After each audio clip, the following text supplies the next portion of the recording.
Good evening, YouTubers. Welcome back to another edition of Astros Recap. David Artis back at it here. It is Monday evening, 5:29 p.m., April 29th, 2024. So, back at it here, back at the house. Before I get into anything real quick, this is going to be very abbreviated because, well, I'm on a different sort of sleeping schedule, and anyway, I just don't have a ton of time tonight because I got some things I got to do. The Astros had an off day yesterday; didn't work out for me. Astros played a later game. Try to get out of work early, but I'm into work at 4 a.m. every morning, so I have to try to go to bed early. And it being 5:30, I don't have a ton of time because I still have work to do. So, very abbreviated. About 10 minutes is what we're trying to do here. Not a good week for the Astros. 2 off days. A lot of off days are off today. They also had an off day last Thursday. So a lot of off days, 4 off days in the span of about a week and a half. But a 5-game week. And they went 2-3. They got swept up in the north side of Chicago playing at Wrigley Field for the first time in like 11 years. So they sort of got us back. If you remember last year, we actually swept them at Minute Maid. And they returned the favor. Their ballpark now, things aren't as bad because they did go into Mexico City playing the Rockies and took both games pretty handily up there, or down there I should say. So they salvaged the week, I guess is what you'd say. I'm a perspective guy. I feel like a few times on these podcasts, they've actually won their final few games into the week, not last week, obviously losing to the Nationals. Games 2 and 3 was pretty poor, but there was a series against the Rangers where they won a game to sort of salvage at least the end of the week. Might have happened another time, but I try to keep things in perspective. It wasn't a good week. We try to, every time the Astros have won back-to-back games, I don't even know if the Astros have won 3 in a row all year, because I can't think of a time they have. The Astros have not won 3 games in a row all year. I could double check that, but I'm pretty confident they have not done that. And they've been swept now 4 times. Obviously, the opening series against the Yankees lost all 4 to start the season. They get swept up in Kansas City against the Royals. They get swept at, home against the Braves. And then again on the road at Wrigley Field against the Cubs. So they've been swept 4 times this year. And they're 9-19. So, the hole has been dug. There's no, we talked about it on here. They're digging themselves a hole. They got to get out of this. The damage has been done. So they're 9-19. There's no other way to put it. Now the 2 games in Monterrey, Mexico. I'm not going to take a whole lot of stock. They played a lousy team in the Rockies, and they played in a very hitter-friendly ballpark with the elevation level being insanely high. So balls were flying out. So I'm not going to take a whole lot of stock into the offense there. It was good to see Farmer back on the mound Sunday. But if I just go back to the Chicago series briefly here, they killed themselves on Tuesday and Wednesday because of, the first inning runs they gave up.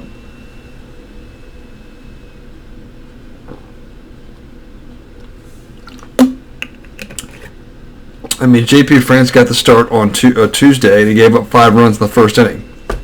2-run home run to Bellinger. 3-run home run to, Mike Tauchman, I think was his name. Mike Tauchman. Sounds about right. So you're down 5-0, and obviously the offense can't do much of anything, so they were out of that game from the get-go. And then Wednesday was sort of the same thing. They give up 4 in the first off of... was it Arrighetti? I want to say it was Arrighetti, yeah. That sounds right. But J.P. France... Hold on, I'm going to look, because if I get this wrong, I'm going to be upset with myself. But I want to say it was Arrighetti. I know it was France on Tuesday for sure. Yeah, it was Arrighetti. Now, the Astros did battle back. They scored 2 in the third, got some breaks, but again, they still lost. Now, the bullpen did a good job after Arrighetti sort of gave up the big crooked number there. And then the Thursday game was just a putrid performance. They scored 1 in the first on a sac fly. The offense actually got off to a pretty decent start. That was all they scored. Verlander was good, but just couldn't go deep because the pitch count got up on him. And I think Abreu blew it. So, again, one of those guys, whether it's Abreu, Presley, or Hader, you can count on them to screw things up. And Montero actually got credited with the loss there, but I think Abreu allowed one of his inherited runners to score, and then one of his own on a 2-run home run I think he gave up to a guy who I don't think had a hit all year. Like the first hit he gave up was a home run, I think. But I was sort of drifting in and out of this game. But Pete Crow Armstrong, in a 1-1 game, hit a 2-run home run to give him the lead. And, of course, the offense can't come back to do anything. So, but, yeah, off day Friday, and then, yeah, the bats really broke out. Alvarez hit 2 home runs. Kyle Tucker had a few. Trying to think. Pena had a home run yesterday. But the bats broke out. Blanco was good again on Saturday. He's now 3-0, 1.65 ERA. And then getting Valdez back yesterday, gets his first win of the season. Only goes 5, had a sort of limit of 70 to 75 pitches. But it's good to get him back. Verlander's back. Hopefully Javier's not too far down the line. But you start getting the rotation healthy, things should be a little bit better. And the bullpen's got to be better, and the offense has to be better. Like the offense every game, I'm not taking a whole lot of stock into their, they scored 20 runs in 2 games on Saturday and Sunday, but I'm not going to take a whole lot of stock into that just because got to see it again. Got to see more of it. And they come home, they're 9-19, so, I hate the saying it is what it is, but it is what it is. They are 9-19, there's no way around it. No way to see if I can fix this a little bit here. But there's no way to sugarcoat it. They are 9-19, and you just got to win your series now. Getting those 2 wins in Monterrey, Mexico City there, I think was big. Any way you can get a win. When you were 7-19, it's just find a way to win. But now you come back home. You'll have Hunter Brown tomorrow. Hunter Brown's 0-4 with a 9.68 ERA, and that ERA actually has gone down. It's under 10. It was like 10 or 11, 12, whatever it was, but it's gone down. 0-4. He needs to pick it up, Hunter Brown. But you'll get Verlander Wednesday and then Arrighetti again Thursday. But when Fromberg got brought back up, they actually sent down J.P. France. A little surprising that they keep Arrighetti and knock France down. So I know France had some rough outings, but that was a little bit of a interesting move. And then the big news has not been announced officially yet, but Joey Loperfido, the rookie phenom. Now, he's had issues, I think, with strikeouts and stuff like that, but he's going to be called up. I'm smelling a DFA possibly for John Singleton, so we'll wait and see there. But I'm excited to see Loperfido play up here. And hopefully he can sort of inch his way and get some starts at first base. If Singleton's gone, I feel that someone's going to have to play first because they refuse. Well, the right move. They don't play Abreu there every day. Like, they give Abreu days off. And for some reason, they don't like Dubon at first. I don't know why, but they will not play Dubon at first base. But I'd like to see Loperfido get some starts. And if he plays well, the Astros don't have the guts to DFA Singleton. They don't have the guts to do that. They'll DFA Abreu. They have the guts to DFA Abreu. They'll do it to Singleton, but they won't do it to Abreu. And it goes back to the money thing, which I think is stupid.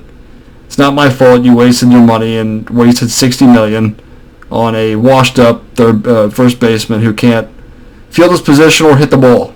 And he looks old and washed. Not my problem. But you can't continue to throw him out there. He's got a negative WAR. That's just one number. And I don't like the WAR statistic, to be quite honest. I think it's kind of dumb. I don't like the WAR statistic. Like, what happened to just regular statistics? Average home runs, RBIs. But every category, Abreu's not even subpar. He's just putrid, awful. I mean, think of the worst adjective you possibly can.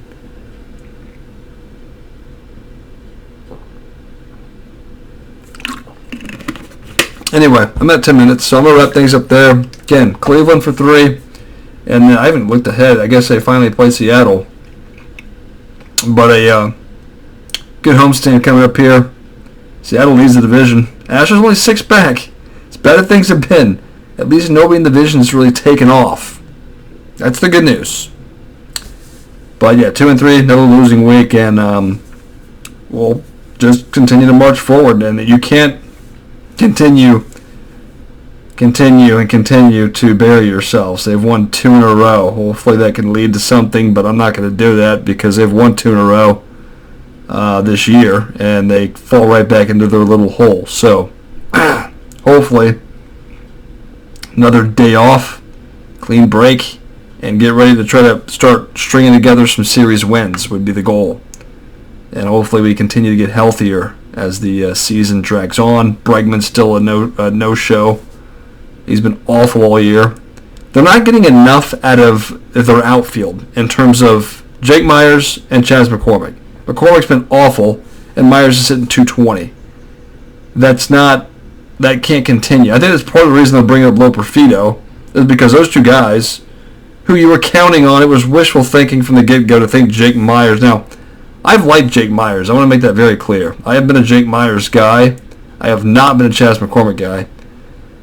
But it was wishful thinking to think that Jake Myers, after opportunity after opportunity after opportunity, was going to somehow hit 280, hit home runs and do all this good stuff and get on base and steal bags. Like, that was, like with Myers, I said, I'll take 250. Hit me 250, play good center field, steal some bags if you get on.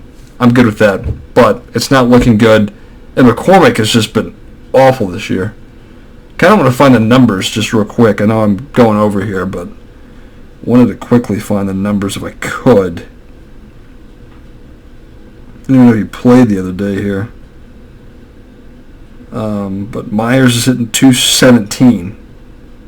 And I don't think he played. McCormick, that is. See if I can quickly find this, maybe. On Friday, did he play here? I'm not even looking at the right thing. It was Saturday's game I'm looking for here. McCormick.